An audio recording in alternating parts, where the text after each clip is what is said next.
Hey team, you're watching Hide and Sneakz, and Jordan Brand is bringing back a popular color blocking, this time on a Jordan 1 High this All-Star weekend. That's right, there is the new release of the Jordan 1 Cool Grey. Now from my perspective, Cool Grey is probably the best grey color blocking that Jordan Brand has put out. It's not the only one, of course. We've seen the likes of the Shadows, the Smokes, the Stouts and the Wolf Grey, but I really feel that the DNA of the Cool Grey when applied to different models just feels a lot more elevated. And that's where I beg the question on this particular pair here, the Jordan 1 High Cool Grey. Is it actually a cool grey? So to answer that question, I thought let's have a look back at some of the past releases of cool greys and see, is there some DNA traits that we're seeing that is kind of common, and does this Jordan 1 actually meet those specifications? And ultimately, I don't know if it does. You know, the Jordan 11 Cool Grey is a really loved model by sneakerheads because people actually put it on the same pedigree as that of OG Retros, and we are obviously very protective of our OG Retros.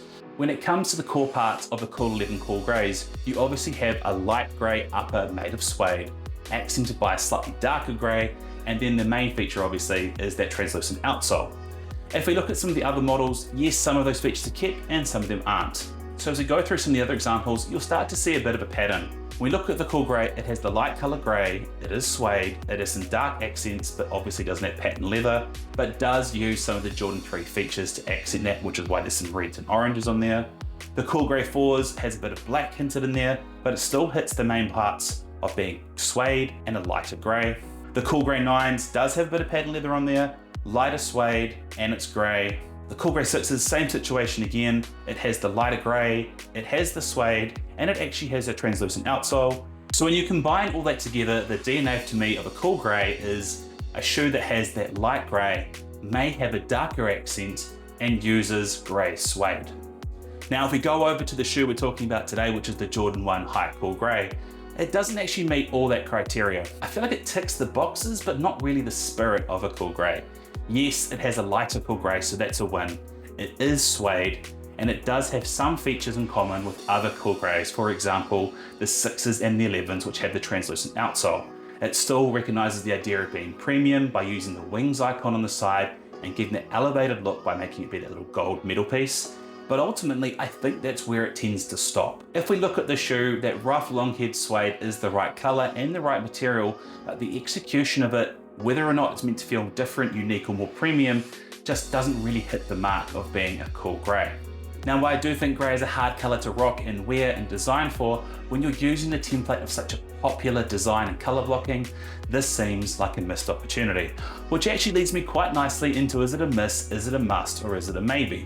Well, talking about it from miss, must, or maybe, I do have to say there are three things to me that make this a very clear miss. And that might be unusual because I don't so quickly get to misses on my channel. The first thing is, and I've just spoken about that, I don't really feel like this is a cool grey shoe. If you are after a cool grey shoe, I feel like there are better opportunities that cover this, and this just missed that DNA. The second thing is, I don't actually feel like the shoe is actually more premium, despite the fact it clearly wants to be that. I love the translucent outsole, and it's a great way to do that, and I do like that gold wings hit, but I feel that that material on top just looks messy, it doesn't wear well, and when it ages, it just looks even more distressed. So for me, it doesn't have a lot of wearability, nor does it have that premium feel.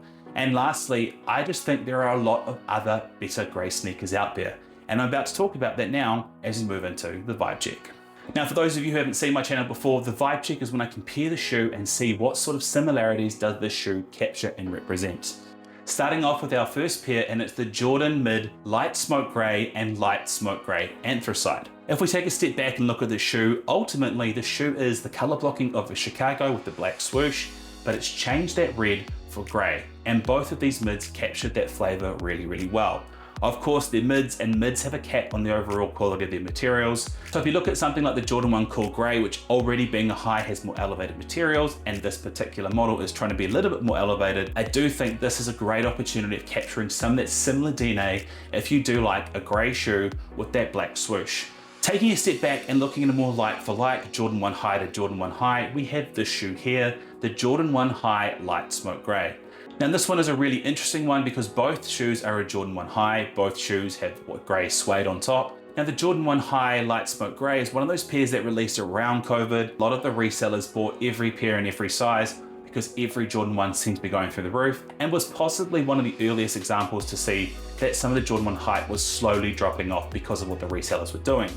Now, what I do think about the shoe was it was at the time considered quite cool, quite wearable, but there was a lot of criticism about the overall collar of the shoe having that red accent. I think it was heavily influenced by what was going on with the Union collaboration, but it just didn't look very clean for a Jordan 1, and a lot of people said it kind of had Jordan 1 mid color blocking. So if you did like that shoe but couldn't get past that red collar, that's where I think the Jordan 1 Cool Grey kind of has a really good need and works as a fantastic vibe check because it has so much of the similarities of what made the shoe good without that red feature that's holding it back. Moving on to this next vibe check, and we've got the Jordan 1 High Cement. Now this shoe is 100% an acquired taste. Not everyone likes elephant print, so when you put that much elephant print on a Jordan 1 with what is normally quite a clean color blocking being based on the Chicago's, you're definitely going to have a bit of mixed opinions. And I think the shoe had some good flavor about it, being the color blocking of the gray swoosh with an accent color being gray, so it's a very easy everyday wear. And that's where I feel like this is a good vibe check for that pair, because if you wanted some of the similarities of that without some of that holdback, I also think the Cool Grey ones do a great job with that as well. Moving on to our final vibe check for the Jordan 1 Cool Greys, and this is a vibe check from a very, very far distance, and that is the Jordan 1 Dior Highs. All right, I know what you're thinking right from the get-go. How can I compare a hyped collaboration with a general release? Ultimately, I'm basing it back on that color blocking situation. Black swoosh, yes. Gray upper, yes. Premium features, yes. Wearable, yes. This of course has a way better price point and is much more accessible. And while I know it's nothing like the real thing, I would much rather encourage people to wear a vibe check like the Cool Grey ones than wear reps. So guys, this is an affordable way and a very far off vibe check for the Jordan 1 High Dior's. All right, this takes us to the end of the video, which means I need to look at the shoe and think where to put it on the 2026 sneaker wall. And then there's a lot of good things about the shoe in terms of wearability and the attempt to have some premium features. I do think it's not a Cool Grey, and I do think there are better grey sneakers out there. Ultimately, I'm gonna put the shoe as a 5 out of 5 and put it right in the middle. There's a lot of good about the shoe, there's a lot of meh about the shoe, so I think that's probably an appropriate place to put it. But if you disagree with me, please let me know. I'm really keen to see if my ratings differ from the viewers, so let's see how we go throughout the year. In the meantime, thank you so much for watching. Feel free to like and subscribe, and I'll see you guys next time.